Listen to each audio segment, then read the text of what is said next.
Buenos días, hermanos y hermanas. ¿Cómo están? Ya son más de 60 días que no nos vemos. Sin embargo, gracias a estos medios de comunicación, podemos por lo menos conectarnos a través del internet y poder tener estos cultos, nuestras mañanas de oración y aún inclusive los grupos de amistad, los Grammy. Hoy queremos retomar la serie que comenzamos hace semanas atrás sobre los principios del desarrollo de la iglesia. La semana pasada ustedes recuerdan que no tuvimos la serie porque estuvimos celebrando el Día de la Madre con la presencia de nuestro misionero Santiago Benavides y su familia desde Colombia. Pero hoy queremos retomar nuevamente la serie. El pastor Juárez compartió el primer tema que se tituló Vive el Poder. Hoy queremos hablar acerca de Afirma tu fe. Recordemos que el Señor Jesús dio claras instrucciones a sus discípulos de no moverse de Jerusalén hasta ser investidos del poder de lo alto. Él ya estaba pronto a ir a los cielos nuevamente y entonces le dijo: no se atrevan, no se vayan a lanzar solos sin estar seguros que la presencia, la unción, la llenura del Espíritu Santo esté sobre ustedes. Y eso se cumplió el día del Pentecostés, cuando todos los discípulos reunidos en un mismo lugar recibieron la llenura del Espíritu Santo. Milagrosamente empezaron a hablar otros idiomas y salieron a las calles a testificar y compartir del Señor Jesús. Esto causó una gran sorpresa en toda la población, especialmente un asombro tremendo en los extranjeros que habían venido a Jerusalén a pasar las fiestas. Cada uno estaba escuchando en su propio idioma el mensaje, las buenas nuevas del Evangelio de salvación. Sin embargo, nunca faltan personas que se burlan, y hubo un grupo de personas que se burlaron de los discípulos de Jesús diciéndoles: ustedes están borrachos. Pues bien, quiero que me acompañen por unos minutos a ver en el mismo libro de Hechos otros principios que se dieron en el desarrollo de la iglesia desde sus comienzos. Para ello quiero que abran sus Biblias en el pasaje de Hechos capítulo 2. Y vamos a ubicar el versículo 14 y dejar abiertas nuestras Biblias allí para el desarrollo de nuestro tema. Voy a leer algunos versículos de este pasaje. Dice el 14: entonces Pedro dio un paso adelante junto con los otros 11 apóstoles y gritó a la multitud: escuchen con atención. Todos ustedes, compatriotas judíos y residentes de Jerusalén, no se equivoquen. Estas personas no están borrachas, como algunos de ustedes suponen. Las 9 de la mañana es demasiado temprano para emborracharse. No, lo que ustedes ven es lo que el profeta Joel predijo hace mucho tiempo. En los últimos días, dice Dios, derramaré mi espíritu sobre toda la gente. Sus hijos e hijas profetizarán, sus jóvenes tendrán visiones y sus ancianos tendrán sueños. En esos días derramaré mi espíritu sobre mis siervos, hombres y mujeres por igual, y profetizarán. Y haré maravillas arriba en los cielos y señales abajo en la tierra: sangre, fuego y nubes de humo. El sol se oscurecerá y la luna se pondrá roja como la sangre antes de que llegue el grande y glorioso día del Señor.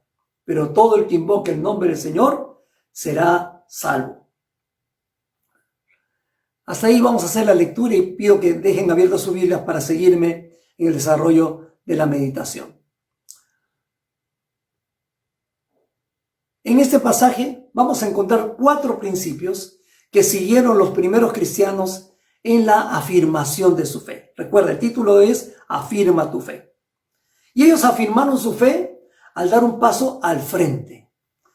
Leíamos en el versículo 14: Pedro entonces dio un paso adelante junto con los otros 11 apóstoles y gritó a la multitud: escuchen con atención. La burla y el comentario ofensivo, estos están borrachos, fue una abierta provocación para los apóstoles. Y para eso Pedro era bueno, sí, pero ya no esta vez para sacar una espada como en el Getsemaní, ni para hablar de más como lo hizo tantas veces, mucho menos buscando un protagonismo personal. Él dio un paso al frente, o como dice la versión Reina Valera, se puso de pie, sí, pero para testificar de Cristo, predicar el Evangelio. basándose en las escrituras del Antiguo Testamento, habló del mismo Señor Jesús como el Mesías prometido. Habló de su muerte en la cruz y habló también de su triunfal resurrección. Y para concluir, demandó una respuesta de arrepentimiento y fe en Cristo Jesús para salvación, diciéndoles que era para ellos como israelitas, pero también era algo abierto para todo el mundo. Ante semejante prédica, dice el versículo 41, como 3,000 personas recibieron ese día al Señor y se bautizaron confesando a Cristo como su Salvador. Además, el Espíritu Santo, dice el versículo 43, iba confirmando la autenticidad de la palabra compartida por los apóstoles, haciendo milagros maravillosos a través de ellos mismos. Dice el versículo 43, los apóstoles realizaban muchas señales milagrosas y maravillas. En segundo lugar, estos cristianos afirmaron su fe al perseverar en la sana doctrina. El versículo 42 dice, todos los creyentes se dedicaban a las enseñanzas de los apóstoles. Las enseñanzas apostólicas fueron fundamentales desde los inicios de la iglesia. La unción del Espíritu Santo en los apóstoles se reflejaba en una revitalizada enseñanza de las Escrituras, sumado a las enseñanzas recibidas de primera fuente del mismo Señor Jesús. Estas enseñanzas fueron originalmente entregadas en forma oral hasta que el mismo Espíritu les indicó la importancia de ponerlas por escrito, resultando así las cartas o las epístolas apostólicas que ocupan prácticamente más de la mitad del Nuevo Testamento.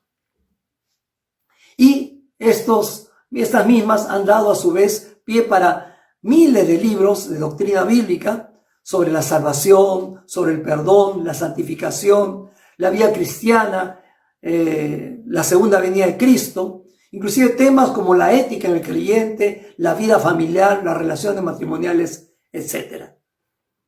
Ahora, lo importante es que ellos no eran cristianos simplemente entusiastas, apoyados en sus templos o en sus programas. Eran hombres y mujeres afirmados, bien cimentados en la palabra.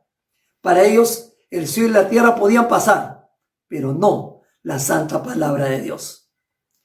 En tercer lugar, estos primeros cristianos afirmaron su fe al perseverar en el amor y la comunión. Dice el versículo 42, la segunda parte, todos se dedicaban a la comunión fraternal, a participar juntos en las comidas, entre ellas la cena del Señor. Y el versículo 44 dice, todos los creyentes se reunían en un mismo lugar y compartían todo lo que tenían. Incluso, versículo 45, vendían sus propiedades y posesiones y compartían el dinero con aquellos en necesidad. Adoraban juntos en el templo cada día y se reunían en casas para la cena del Señor y compartían sus comidas con gran gozo y generosidad. Versículo 47, todo el tiempo alabando a Dios y disfrutando de la buena voluntad de toda la gente.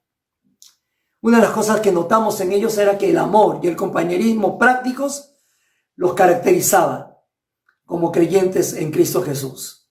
La versión de traducción lenguaje actual dice, decidieron vivir como una gran familia. Qué hermoso, ¿no? Decidieron vivir como una gran familia. Como era de suponer, muchos judíos convertidos al Evangelio fueron marginados familiar y socialmente. Perdieron herencias, perdieron trabajos, perdieron contactos y oportunidades. Y muy pronto el hambre y otras necesidades empezaron a asomarse entre los primeros cristianos por causa de su fe en Cristo. Sin necesidad de grandes convocatorias de concientización, los creyentes empezaron a compartir los alimentos, incluso hasta el dinero mismo entre los que estaban en mayor necesidad. Y ojo, no era que hacían obra social, era amor práctico, amistad y comunión verdadera. Semejante testimonio no pudo pasar desapercibido para la comunidad.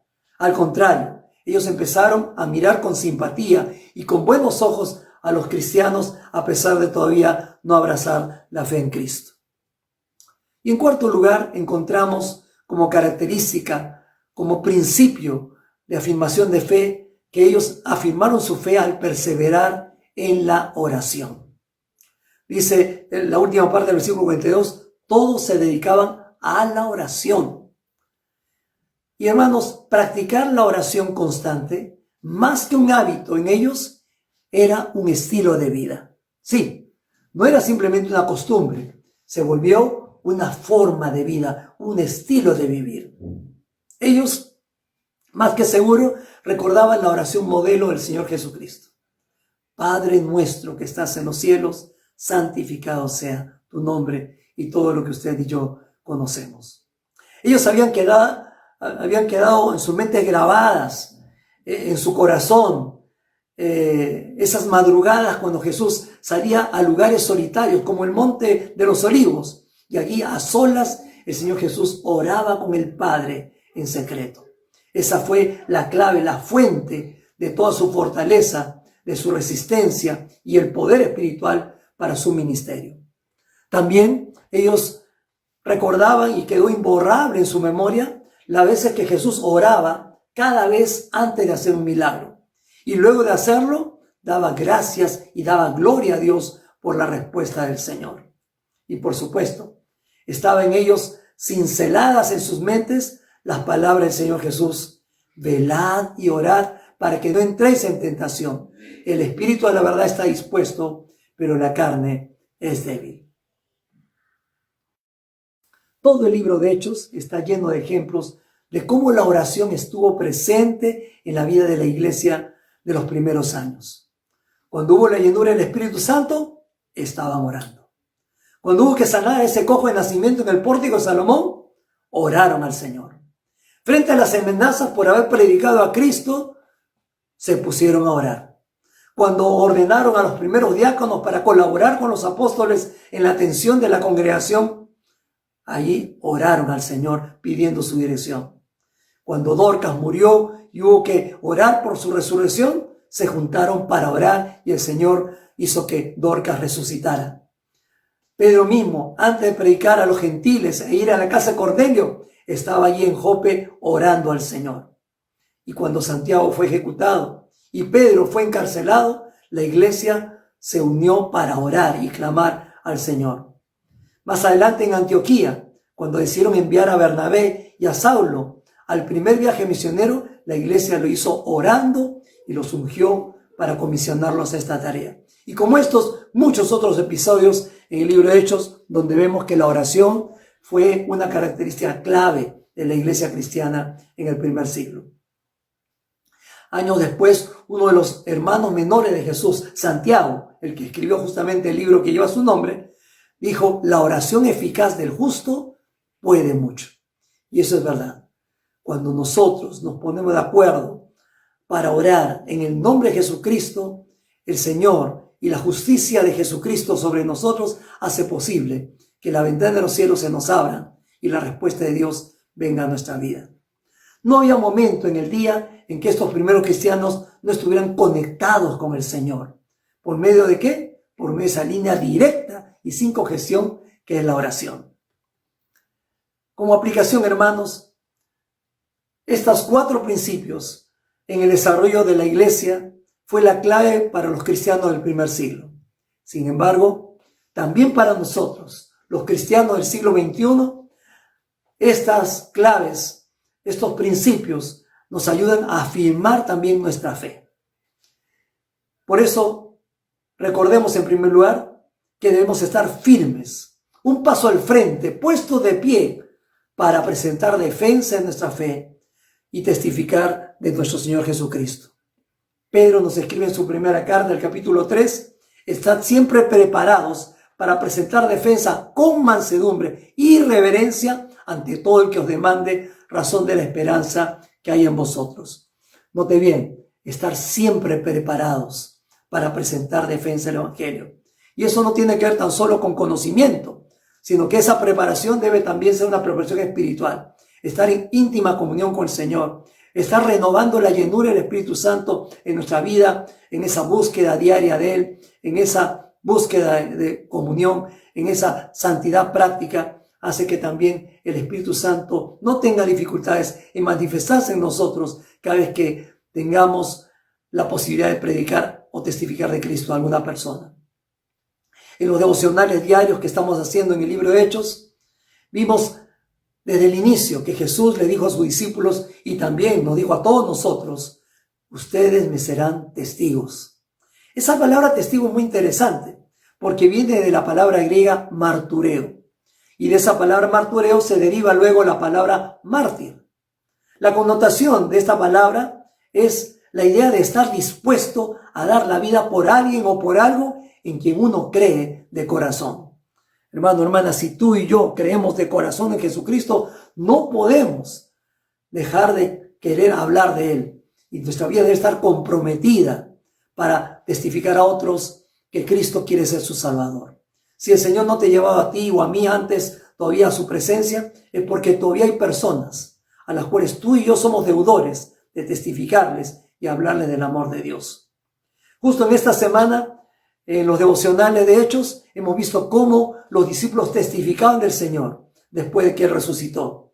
Al tal punto lo hicieron que las conversiones no se hicieron solamente por decenas o cientos, sino por miles de personas se convirtieron al Señor.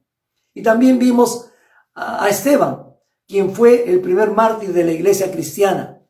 Él, cuando se puso de pie, cuando salió al frente a testificar y presentar el mensaje del Evangelio, los enemigos de Dios y los enemigos de los cristianos lo lapidaron hasta darle la muerte. Ahora, quizás el Señor no te pida a ti o no me pida a mí dar nuestra vida en sacrificio como lo hizo Esteban o como le ocurrió luego a Jacobo o a muchos de los otros discípulos. Pero una cosa que sí nos ha llamado el Señor es a ser testigos. Testigos de Cristo. Ser luz en medio de las tinieblas del pecado que nos rodea en este mundo. Y justamente, hablando de ser luz, entre los restos arqueológicos en la ciudad de Roma, hay un palacio que perteneció a uno de los emperadores romanos que persiguió y dio muerte a muchos cristianos. Uno de sus más crueles actos o crímenes fue cuando capturó a varios cristianos y los ató a postes inmensos para ponerlos justamente allí en el jardín de su casa. Pero antes de levantarlos, ahí en la entrada de su palacio, ordenó que los unten con brea y les prendan fuego, aún estando vivos. Y dijo lo siguiente: ellos dicen que Jesús es la luz del mundo y quieren ser como Él. Entonces, que alumbre mi jardín durante toda la noche.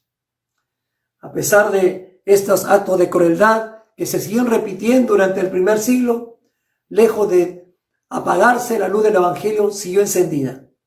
Y si hoy usted y yo, hermano, hermana, conocemos a Cristo, es por esos testigos, por esos mártires que estuvieron dispuestos a dar su vida por Jesucristo para que su Evangelio llegue hasta todo el mundo. Les cuento que yo me convertí a los 8 años y crecí en la iglesia aprendiendo muchas historias de la Biblia, como nuestros niños en la iglesia también. Al llegar a la adolescencia, tuve mis primeros retos a compartir mi fe en el Señor. Al principio, les confieso, me fue muy mal. Y la razón era que tontamente yo estaba distraído en cómo se me veía o cómo se me escuchaba, en lugar de estar enfocado en testificar de Jesús. Al cambiar de actitud y entender también lo terrible que es morir sin Cristo e ir al infierno, Dios puso amor y valor en mí y decisión para dar un paso al frente o ponerme de pie y proclamar a Cristo como Salvador y Señor. A lo largo de los 40 años que vengo sirviéndole como pastor, he predicado y he testificado muchísimas veces. Pero no me entretengo llevando la cuenta de cuántos se han convertido a Cristo, porque no tengo mérito alguno en todo ello. Yo sé que simplemente he sido un testigo que dio un paso al frente para decir: Cristo quiere ser tu Salvador si tú se lo permites. Ábrele tu corazón. Él te limpiará, te salvará y te convertirá en un hijo de Dios. En segundo lugar, recordemos que debemos estar firmes en la palabra y en la sana doctrina. En 1 Pedro también, capítulo 2, dice: desead como niños recién nacidos la leche espiritual no adulterada para que por ella crezcáis. Hermanos, nacer de nuevo en Cristo es imprescindible para ser rescatado del pecado y ser salvos por la eternidad. Sin embargo, si nosotros no nos alimentamos sanamente, nuestra vida en Cristo corre el riesgo de debilitarse, corre el riesgo inclusive de que no podamos sobrevivir. Por eso los primeros discípulos entendieron que la evangelización no terminaba con predicar y bautizar, sino que además debían enseñar a guardar todas las cosas que Jesús les había mandado. Eso lo dice claramente el Señor en Mateo 28, 19 y 20. Una iglesia sana, hermanos, es aquella que no descuida su sana alimentación. Y eso tiene que ver con conocer la palabra de Dios y practicar una sana doctrina.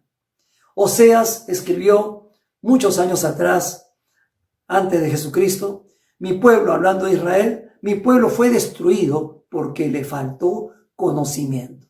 El pueblo de Israel tenía mucha conciencia de las ceremonias religiosas, tenía un aprecio por su tabernáculo, por el arca del pacto, se sabía de memoria todos los rituales judíos. Sin embargo, había perdido ese mandato del Señor de afirmarse en las Escrituras, afirmarse en la palabra, afirmarse en las santas enseñanzas que el Señor había dejado para su pueblo.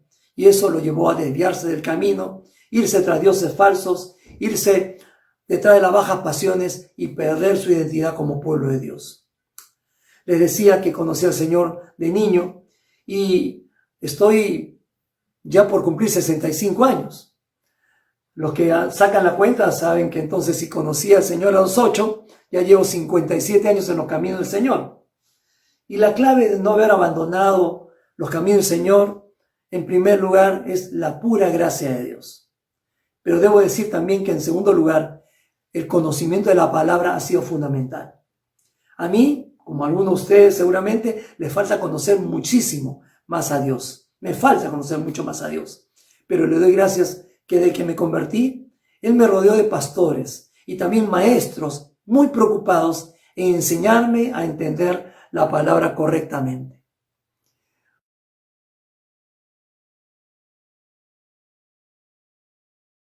Hay textos que conozco desde niño, como el Salmo 119, 105. Lámpara es a mis pies tu palabra y lumbrera mi camino. O en el versículo 9, cuando dice, ¿con qué limpiará el joven su camino? Con guardar tu palabra. O como el versículo 11, en mi corazón he guardado tus dichos para no pecar contra ti. Algunos podrán decir, yo no conozco mucho la Biblia, pero tengo fe, tengo mucha fe. Y Pablo les respondería, la fe es por el oír y el oír por la palabra de Dios. La fe no puede crecer, no puede desarrollarse, no puede ni siquiera afirmarse, a menos que nosotros nos alimentemos de la palabra. Y cuando digo alimentemos la palabra, no solamente es cuestión de leerla, sino también estudiarla, procurar comprenderla. Las clases que damos en la EBDS, las enseñanzas de los cultos y aún en los Grammy, tienen esa función, hermanos, que nosotros podamos entender la palabra y también tomar iniciativas para practicarla, para ponerla en nuestra vida como parte de nuestro estilo de vivir. Por eso el Señor dijo muchos años atrás, en los tiempos de Josué, nunca se aparte de tus labios este libro de la ley. Medita en él de día y de noche, para que actúes de acuerdo con todo lo que está escrito en él. Así harás que prospere tu camino y todo te saldrá bien. En tercer lugar, recordemos que debemos estar firmes en la comunión y el amor verdaderos. El autor de los Hebreos escribe en el capítulo 10, no dejemos de congregarnos como lo hacen algunos, sino animémonos unos a otros, sobre todo ahora que el día de su regreso se acerca.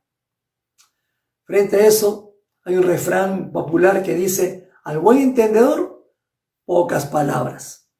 Muy bien, tú sabes que el mismo Señor Jesús, apenas empezó su ministerio aquí en la tierra, buscó tener comunión con sus 12 apóstoles. No solamente buscaba que ellos salgan a servir, sino que Él también supo desarrollar una comunión íntima con ellos. Además de los 12, tuvo también a otros discípulos, con quienes, aparte de enseñarles, tenía también comunión. Cuando Él ya terminaba su ministerio aquí en la tierra, reunió a sus 12 y le dijo, ya no les llamaré siervos, a partir de ahora les llamaré amigos. Y eso nos habla de lo que hay en el corazón de Dios y lo que debe haber en el tuyo y en el mío también. La importancia de la comunión, la importancia del amor y el compañerismo cristiano. ¿Por qué se apaga una brasa cuando la sacan del fogón? Claro, exacto, eso. Porque pierde el calor de las otras brasas encendidas que están juntas entre sí. Mientras nosotros nos mantenemos en comunión con otros hermanos, es muy difícil que el enemigo pueda encontrar alguna rendija por donde meterse a nuestra vida para arrancarnos de los caminos del Señor. Mi vida cristiana, aunque ha sido larga, no ha sido perfecta. He tenido mis alzas y también mis bajas. Pero debo reconocer una cosa, que el compañerismo de muchos amigos cristianos fue y sigue siendo la clave para permanecer en los caminos del Señor. Y tú no creo que seas distinto a mí. Todos necesitamos esa comunión de otros hermanos que puedan ser nuestros escudos, que puedan ser nuestros hermanos que nos alientan, los que nos sostienen, los que nos detienen cuando queremos resbalar, para que no nos vayamos de los caminos del Señor y con ellos poder seguir creciendo en la comunión con Dios y también en el desarrollo de una vida cristiana saludable. Hermano y hermana, no caigas en la trampa de Satanás de alejarte de la comunión o del compañerismo de los hermanos en Cristo. Los amigos del mundo siempre habrá. Ellos te van a llevar a un lugar, al mundo. En cambio, los hermanos en Cristo, aunque seamos imperfectos, ayudamos a otros a ir hacia el mismo Señor Jesús. Gloria sea su nombre por eso. Y en cuarto y último lugar, recordemos que debemos estar firmes y constantes en la oración. El profeta Jeremías escribió de parte del Señor: clama a mí y yo te responderé. Te daré a conocer cosas grandes y maravillosas que tú no conoces. Son numerosas las veces que Dios nos invita en su palabra a orar. Nadie puede negar que la oración es el regalo más precioso que vino junto con la salvación. Pero al mismo tiempo es un regalo que a veces dejamos nosotros de lado. El pastor Juan Regino, que muchos de ustedes conocen, cantaba un coro cuya letra dice así: si tú hablas con Dios, las cosas cambiarán orando. Cualquier necesidad Dios la responderá orando. Confía en el Señor, tu carga lleva a Él orando. Bendita oración, yo puedo hablar con Dios orando. El doctor Billy Graham, que falleció hace 2 años, muy cerca de cumplir los 100, es conocido y recordado como el más grande predicador y evangelista del siglo XX. Varios presidentes de los Estados Unidos lo llamaban para que ore por ellos y ore por el país. Nunca se le sorprendió en ningún escándalo ni tampoco una relación oscura. Millones escucharon sus mensajes y leyeron sus libros. Su frase célebre era: la Biblia dice. Viajó más que cualquier otro predicador o evangelista, llenando estadios y coliseos. Aquí al Perú vino solo una vez, en 1961. Y gracias a Dios, mi madre entregó su vida a Cristo en una de esas prédicas. Miles han conocido a Cristo por su precioso ministerio. Pero lo que quizás muchos no sepan o no destaquen tanto es que, además de un gran evangelista, fue un tremendo hombre de oración.